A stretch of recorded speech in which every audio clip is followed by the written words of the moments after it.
All right, so just We're all set. So thank you for participating.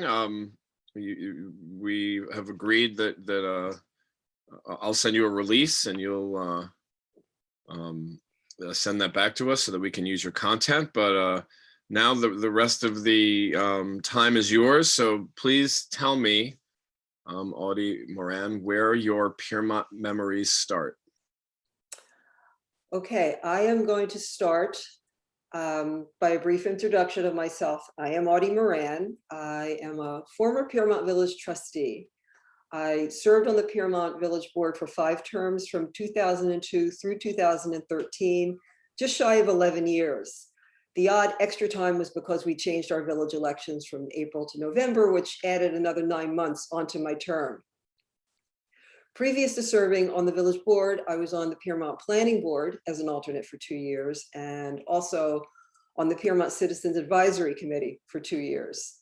And I also served on the Pyrmont Landing HOA. I lived on the landing from 1997 through 2013. Apologies in advance, I have allergies and it is allergy season right now. I was also briefly a member of the Pyrmont Rowing Club when it began in 1999.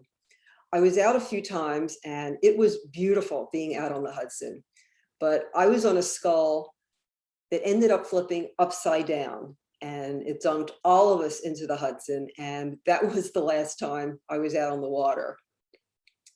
I also became a member of Pyrmont's community garden shortly after moving to the village, and I was a member until I left Pyrmont. I was a big rollerblader, which is how a lot of people will remember me from back in the 90s. I initially lived in Pyrmont in the mid-1970s when it was a very different village. I lived on Ash Street, right at the hairpin turn, just on the east side of the curve. There's a long driveway, and I lived in the first house that you see when you're making that turn coming downhill. I actually have photographs I took out of my window when I lived there in 1977, and also some photographs looking down at the river. My rent was $90 a month. I remember the house leaned ever so slightly downwards towards the river. It was a beautiful old house. I was in the music business at that time, and the company I was working for moved its corporate headquarters to Fort Lauderdale, so I moved from Pyrmont to South Florida in 1978. But in the mid-90s, my life changed again, and I had the opportunity to move back to New York, which I did in 1995. First to Nyack, and then back to Pyrmont. When I moved back, I needed something to get involved with. I didn't know what I wanted to do, so I stuck my finger into a number of different pies. A house went on the market in Pyrmont, which caught my attention. It was the house right next door and just south of Community Market. It seemed like a good place to start a small business, and being a bit of a health nut, I thought about opening a small health food store there. So I looked at the house. It was 2 stories with an attic that had been turned into an additional 2 bedrooms and a very raw, bare bones basement. I went to Village Hall, my first experience in Village Hall, to get information on zoning, and found out that the first floor of the house would be able to be rezoned for commercial use, but the upstairs needed to stay residential, which would have left very little square footage for a store on the first floor.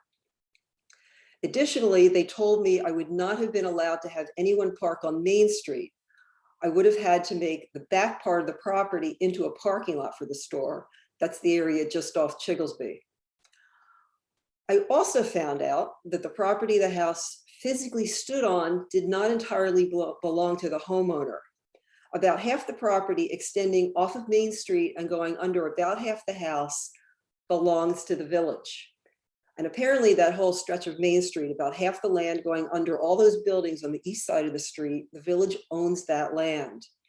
This was something that had been done who knows how long ago and was never changed, and no one was aware of why or for what reason this was done.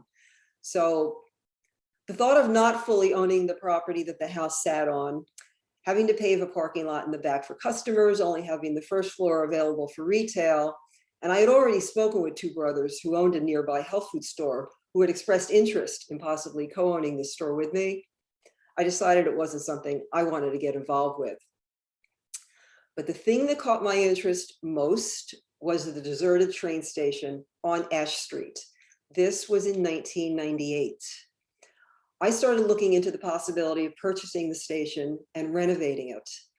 I spoke with a friend of mine in real estate and found out it was not listed on the MLS. And this is where the fun began, because no one knew anything about the status of the station.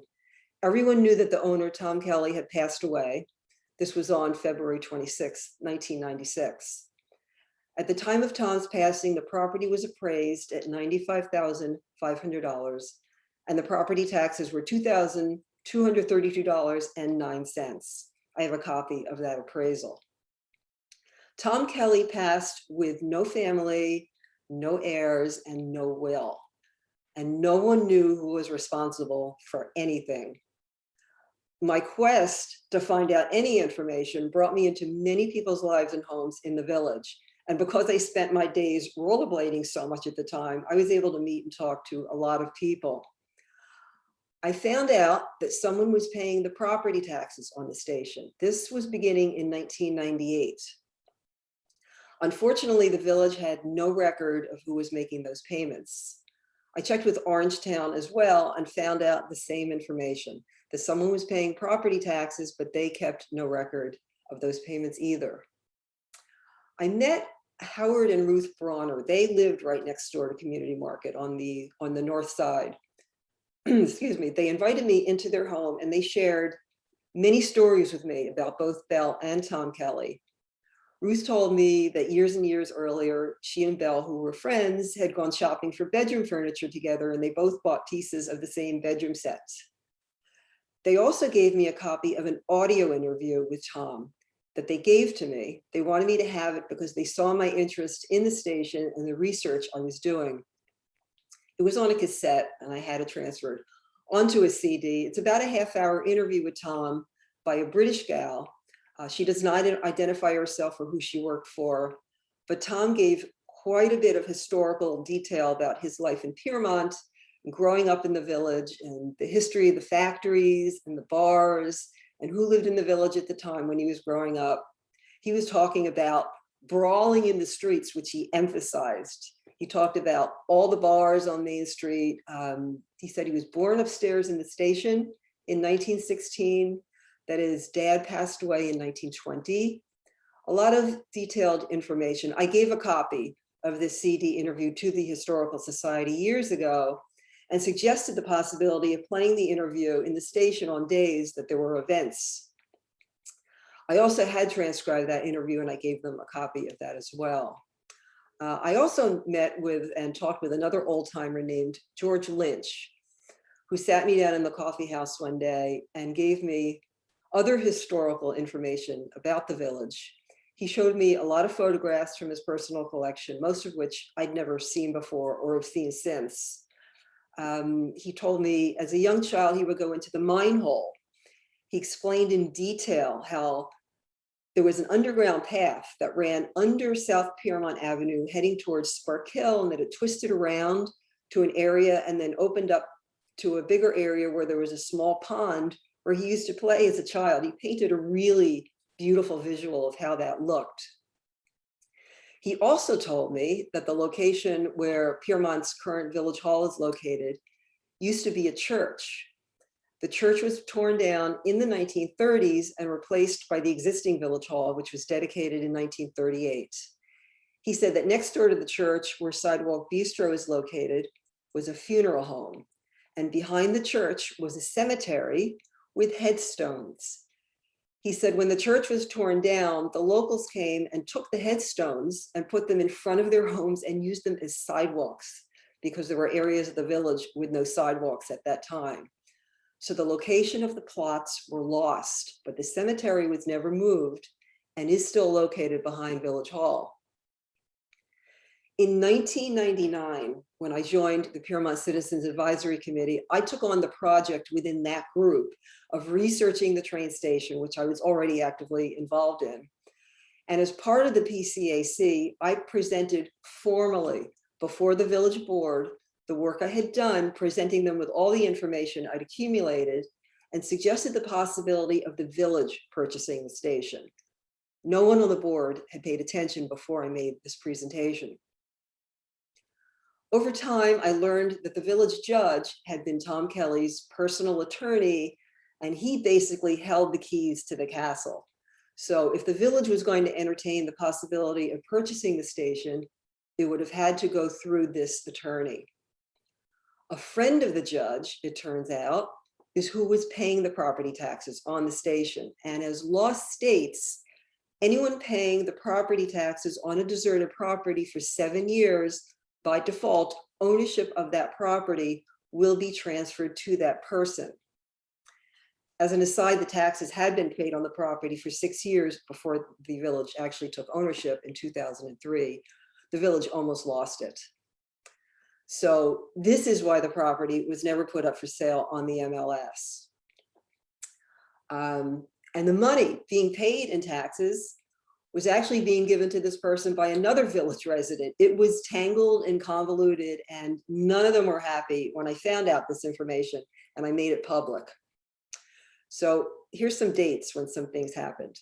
On August 13th, 2001, a letter from Tom Saganek was received by the village of Pyrmont stating, quote, that the estate of Thomas Kelly would entertain offers for the purchase of the train station property in Pyrmont.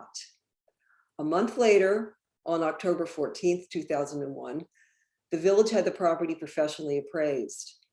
A uniform appraisal report stated the property was valued at $100,000, which was significantly less than the village ended up paying 2 years later.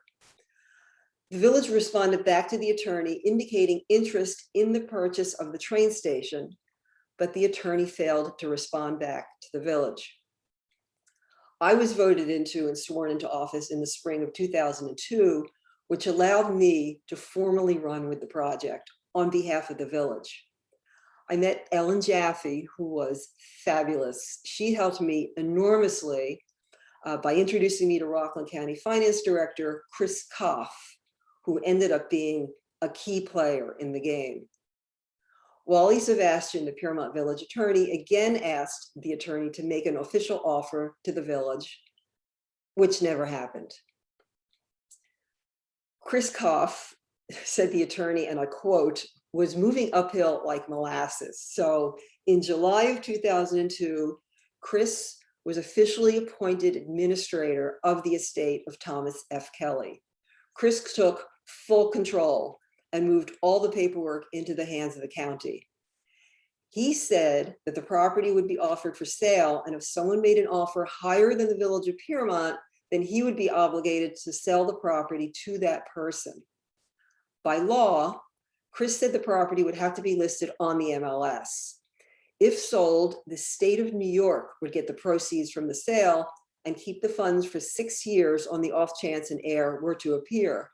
His obligation was to get the most money from a sale, and the money would go to the state, and any debtors would have to be paid off first. So the village needed to make an offer in writing for the purchase of the station. And in the interim, Chris received 2 offers. Fortunately, the village offered the full asking price.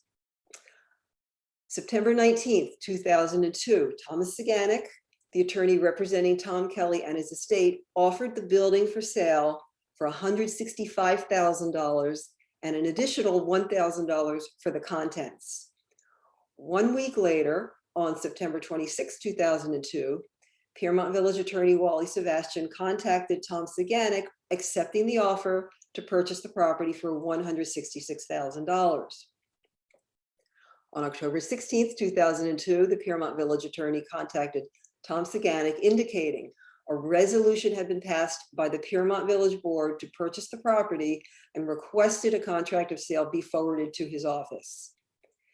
3 months later, January 17th, 2003, the village had an executed contract and was required to obtain financing for the purchase within 45 days. A deposit of $16,600 was required on the signing of the contract. I had been working with Senator Thomas Moran on the possibility of the village getting a grant to purchase the property, but sadly he wasn't able to secure a grant for us. The village proposed to pay 10% of the purchase price, with Rockland County financing 90% of the price through Rockland's Open Space Acquisition Program. So the amount of funding sought by the village was $149,400. 5 months later, June 17th, 2003, the Village of Pyrmont, after 3 public hearings, passed a resolution to enter into an intermunicipal cooperation agreement with the County of Rockland to purchase the property at 50 Ash Street. The village finally took ownership on December 23rd, 2003, 5 years after I'd started work on the project. Authorization from the administrator of the estate of Tom Kelly granted permission to the village to remove the contents for cataloging and preservation. I wanted into the station on that day, which was December 23rd. It was a freezing cold day and it was snowing heavily. I got the building inspector of Pyrmont to accompany me. Ash Street hadn't been plowed yet and it was impossible to drive up Ash. So we went down South Pyrmont Ave up to 9W and we were slipping and sliding everywhere. We went down a very snowy, unplowed Ash Street. It was really a white knuckle ride, but I was going in that day and nothing was going to stop me. I went in and took pictures of everything. All the tchotchkes and news clippings that Tom had scotch taped to all the walls in the building. He'd been living on a hospital bed on the first floor in the kitchen area. The second floor where the bedroom was had all the bedroom furniture and it was piled up. There was some animal living up there. And as soon as I heard the rustling, I ran back downstairs. But I did take a full roll of film back when we used film. And I gave copies of those pictures to the Historical Society many years ago. The mayor initially gave me the responsibility of deciding what to do with the station and how to renovate it. But that was a little outside of my realm of expertise.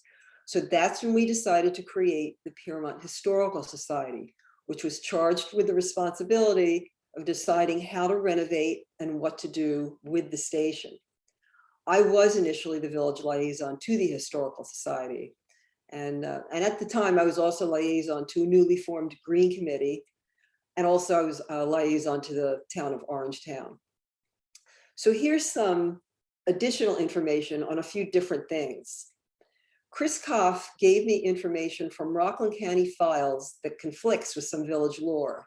It's been widely reported that the train station was given to Belle Kelly in appreciation for her years of service, but that's not true.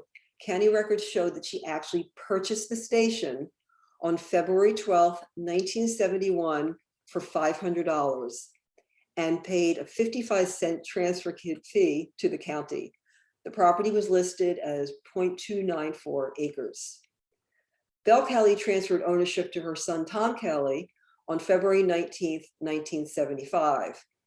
Belle passed away in May of 1976.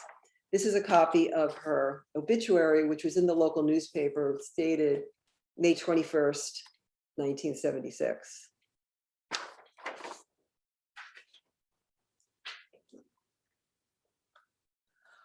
On June 23rd, 2006, the State of New York Office of Parks, Recreation, and Historic Preservation designated and nominated the Pyrmont Railroad Station as eligible for a National Register designation. On a different note, Kane Park in the village of Pyrmont at the corner of Ferdon and Paradise, all the newer playground equipment I designed for the village when we were renovating that park. I worked with a manufacturer. It was kind of a cut and paste unit. You could design your own configuration. So I looked at it from a child's eye, thinking of what I would want to play with if I was still a kid, and also used what you'll see, the green and beige colors as the colors, so it would look more natural in that setting than some of the brighter colors they use today. I have some items here that are of interest. They would be handouts, but they can't be handouts because we're on Zoom. So this is going to be kind of a show and tell. This is a copy of the letter from Thomas Zaganek. It is addressed to the Mayor and Board of Trustees dated September 19th, 2002 regarding the estate of Thomas Kelly. officially offering for purchase price, which was non-negotiable, of $166,000 with the breakdown of the building and the contents.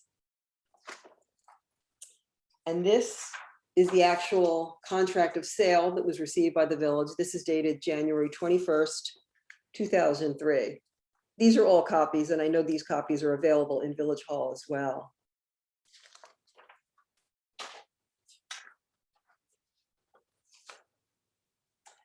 This is an interesting piece I found on eBay. I will read the information that accompanies this. This is a genuine color engraving titled Erie Railroad Pier, Pyrmont and Nyack from Dobbs Ferry. It was published in Ballew's Pictorial in 1858. So this is from 1858. It is not a reproduction. It's matted using all acid-free material, which will keep it safe. It is actually a wood engraving, meaning it was made with the use of a wooden engraving plate. So this piece is 160 years old. Pardon me as I bend down to pick up some things. This I found on the internet many, many years ago. I'm unable to find the link again, but it is, it's obviously a hand drawing that somebody made of the Tappan Sea and of Pyrmont when the pier was initially built, and it was actually a wooden wharf. You can see over here, that would be Bogerstown and an area called Peggy's Point, where there were buildings that went all the way out to the Hudson River. Unfortunately, I don't have the link to where I found that. This was another item that I purchased off of eBay. It was actually a brochure advertising the old Fort Comfort Inn for people to come spend their time there. I also purchased, I don't have it with me here, it was a little engraved spoon that they must have sold in the gift shop at the time from Fort Comfort.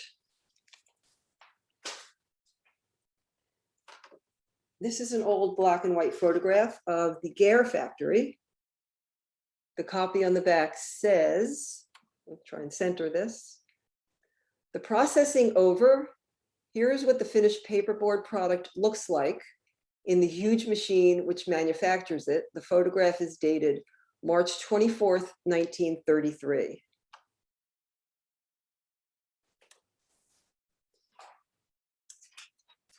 This is some sort of bill of sale totaling $44.61, dated May 4th, 1872. Something from Sterling Mine that was delivered to Pyrmont, consigned to Sterling Iron and Railway Company, Pyrmont. Again, another item that I found on eBay. This, I'm not sure what this is. It's also from the Sterling Iron Company, dated April 30th, 1875, where somebody is asking to have something at the wharf at Pyrmont by Monday night, May 3rd, as their tugboats would be there to pick up some sort of delivery.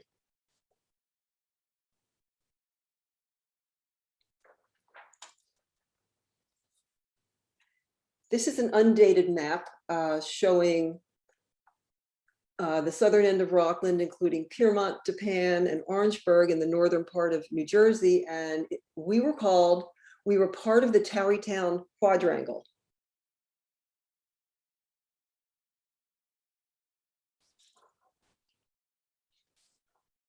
This is a little advertisement for what was called Haddock's Hole at the time, which is the silk mill. It was a complimentary benefit of some sort, dated August 18th, 1877. I need to turn this to read it. It states at the bottom, admission was 25 cents and reserved seats were an additional 25 cents. A special train will leave Nyack at 7:20 p.m., stopping at all stations, and return after the performance. Excursion tickets were 15 cents.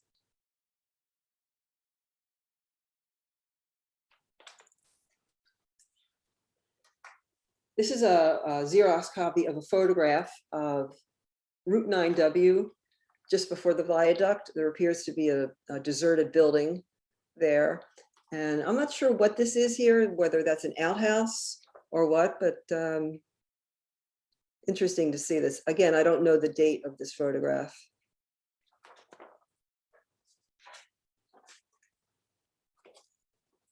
This is these are copies of the souvenir program from the dedication of Village Hall, which was July 9th, 1938. There's copies of everything in here. And in the back was many names who were on the committee for this dedication. And some of the names will be familiar to people. They included George Hickey, Ted Jessup, William Lynch, Millard Hardy, Frank Pirelli, William Hickey, Thomas Sedlak, Carmine Pagnozzi, William Herguth, and William P. Haring. And this is another copy of a photograph of Village Hall and also of the church that originally stood on the property. It was called the Salem Crescent Meeting House. The foundation cornerstone was laid May 31st, 1819. And it is a reproduction, and I know it's probably hard to see here, but behind the church up here, you can actually see some of the headstones behind the church.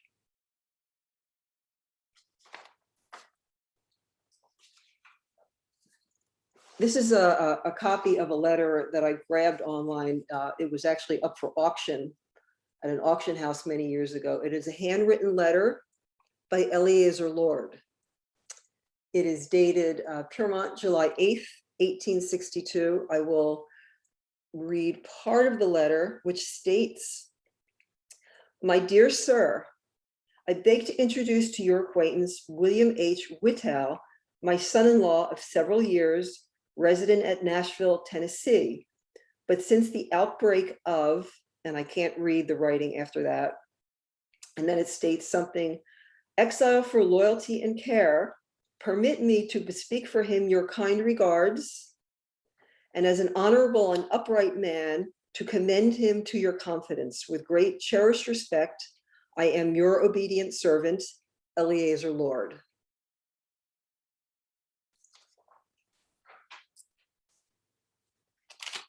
And here is another, really, this is a beauty, handwritten by Eleazar Lord. It's some sort of contract.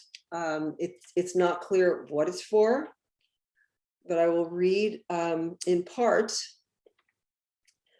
"Know all men by these presents that I, Eleazar Lord of Pyrmont, in the town of Orangetown, county of Rockland, and state of New York, am held firmly and bound unto $7,200, sealed with my seal and dated the 10th day of October, 1850.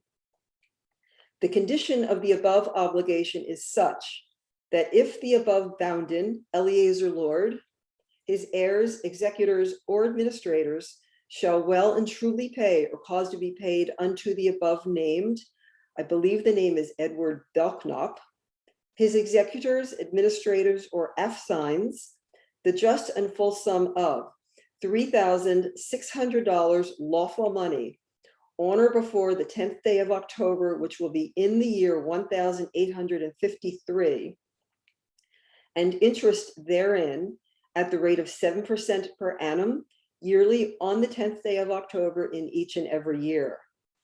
Then the above obligation to be void, otherwise to remain in full force and virtue, sealed and signed in the presence of Henry E. Stout, signed Eleazar Lord."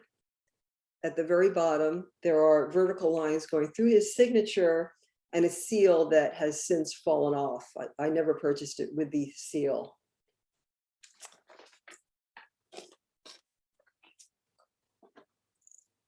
And here's a couple of interesting pieces. These are items that I also purchased off of eBay from the Pyrmont Drug Company. Glycerin and pepsin. and also essence of peppermint from the Pyrmont Drug Company, absolute alcohol content, 85.5% by volume for adults and children, as it states on the label. And that is the end of my presentation. I thank you for your attention. If you have any questions. Thank you. Thank you. Well, that was incredible, Audie. I like the materials that you've gathered, the story that you documented about the transfer of the station was incredible. Yeah, it was difficult.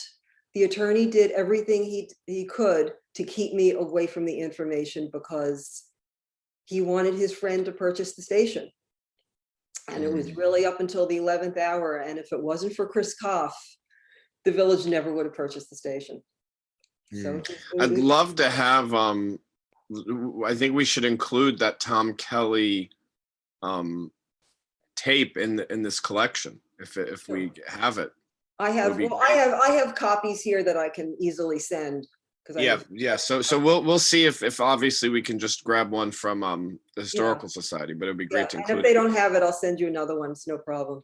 So I would just ask, I mean, that was a story that needed to be told, and it had such detail and so many twists and turns. But what else comes to mind when you think about your time as a trustee? How was it? So yeah, because I know you said you joined a civic organization first.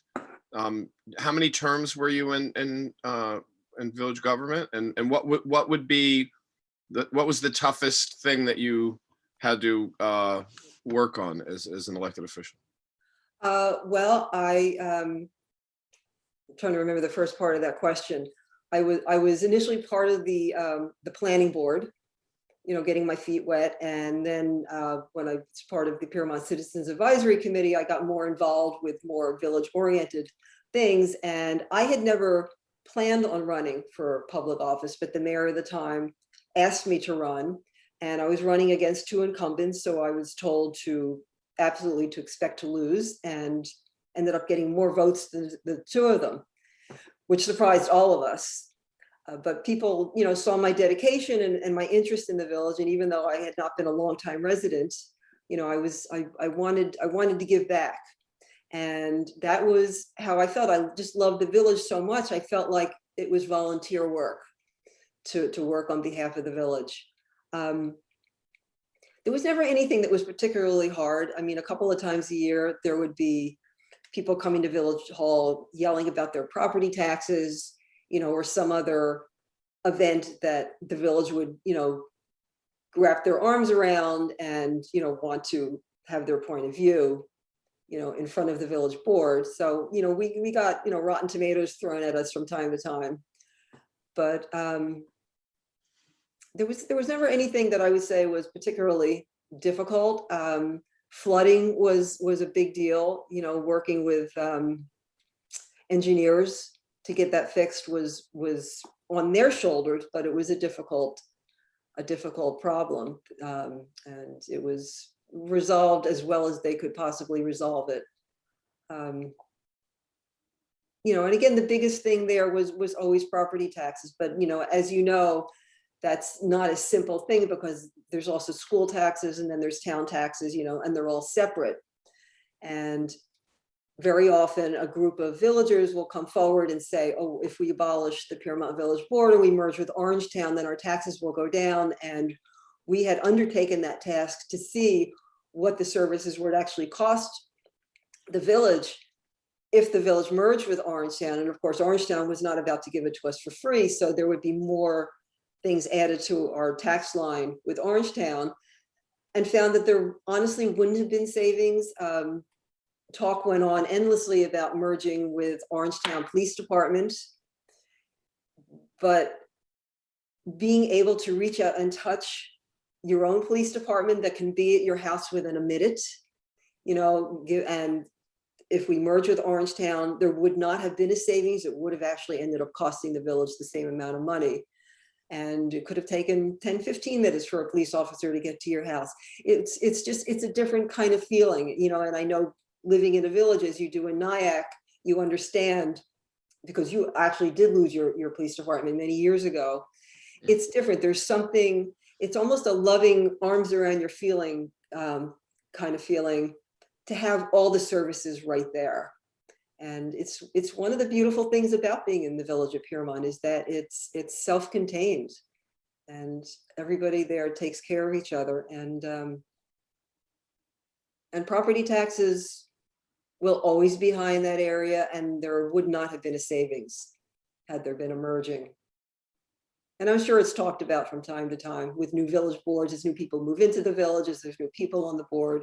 I'm sure it comes up over and over, but I think it should stay as it is. Vicky, do you have any questions? Nothing comes to mind, but I really thoroughly enjoyed your storytelling. And I loved all the little, like Bill said, the twists and turns of everything you had to go through for the train station. But that must have been such a great experience to walk in there on the 23rd, even though it was slippery and slidey. I can imagine how that was. It was freezing. It was so cold that day. I just remember I was covered in snow when I walked in. You know, we tracked in snow, but it was like still life when we walked in there, because the doors, I don't think, had been opened in who knows how long, you know, and everything was fine, and everything was as it was. And I actually found a roll of film. Tom Kelly must have taken a roll of pictures. So I took the film to be developed, but unfortunately it was so old that nothing came out. It would have been great to have seen what was on that roll. Yeah, that would have been great. Yeah. Sure. Took pictures of everything that you saw when you walk in, because he had everything. Yeah. I mean, it was just your basic, you know, furniture and, you know, glass ornaments. And I remember in his bathroom, he had what would qualify as cheesecake pictures from like the 50s with the girl, you know, like a Marilyn Monroe in a bathing suit kind of thing. And he had something on there. Mimi Bryan had been one of the village mayors. He had up there something, Mimi Bryan, beauty queen. So I think he had a crush on her. Yeah, I have pictures. I couldn't find my pictures to show you today. They're here somewhere. But yeah, it was. I took photographs of everything. That's amazing. Yeah, it was. I was so excited to get in that day. You know, I told the mayor, I said, give me the key. I'm going in. Nothing is stopping me, because I had worked there for so long. And honestly, nobody was paying attention the whole time. It was just, you know, I felt like I was the only one that cared about it. And then, of course, once the village finally acquired the station, then everybody paid attention. And now everybody loves the station. But before that, it was just nobody looking at it. You were meant to revive it. Yeah, so thank goodness the village was able to purchase it. Yeah. Yeah. And now generations, yep, will be able to enjoy it thanks to you. Yeah. It's a beautiful building. Well, I thank you very much. We did go back once. We're about to go back to Dennis Hardy. We realized that actually it was a story about he would deliver the paper to, I think, Bell. I think he had a friendship with Bell. So we're going to talk to him a little bit more about that. But at some point, I'll send you the transcript, Audie, of our talk, and if there's something you want to add to it, okay, you'd be welcome to. Yeah, Ruth Bronner told me, I think they said they had a daughter. When their daughter was young, she used to go up and play at the station, and Tom was an adult, and Tom would play with her daughter up there. But obviously Ruth and Belle, you know, had a friendship. And she had said to me, she said, oh, you know, when the village gets in there, finally, I would love to get one of the pieces of the furniture that Belle purchased, because I didn't buy this one particular piece. You know, and I ran that past the mayor, but his focus was not on that. I know they put everything into a storage locker further up in the county, and I don't know what happened to everything. It sat in the locker for a while. I don't know what they did with all the items. there was really nothing of value. It was more, you know, mementos kind of thing. Well, thank you very much. Thank you. Thank you for letting me, you know, Thank put this you. information out there and participate. Absolutely. So, so we will be in touch, and then there's going to be an event in September. So this is where you live down now. I live in Delray Beach, yes. Yeah. Yeah. So we'll have a way for you to participate virtually. That would be great. Thank you. I would love that. Great. Perfect. Thank you. All right. Well, thank you. Thank you. Now that I know how to use Zoom, you know, Right. you've brought me into the 21st century. Thank you. Well, great. All right. So yeah, when you get the transcript, it'll be a couple weeks. Let me know if you want to add anything. Okay. You have you have my information. Yes. Vicky, Okay. it's always a pleasure. Yes, it's a pleasure. Thank you. Let's touch base soon and figure out. Well, let's get you let's sign somebody up with you. Yeah, definitely. I'm ready. All right. Okay. Thanks All right, again. bye now. Thank you. Take care. Okay. Bye-bye, guys. Thanks. Bye-bye. Bye now.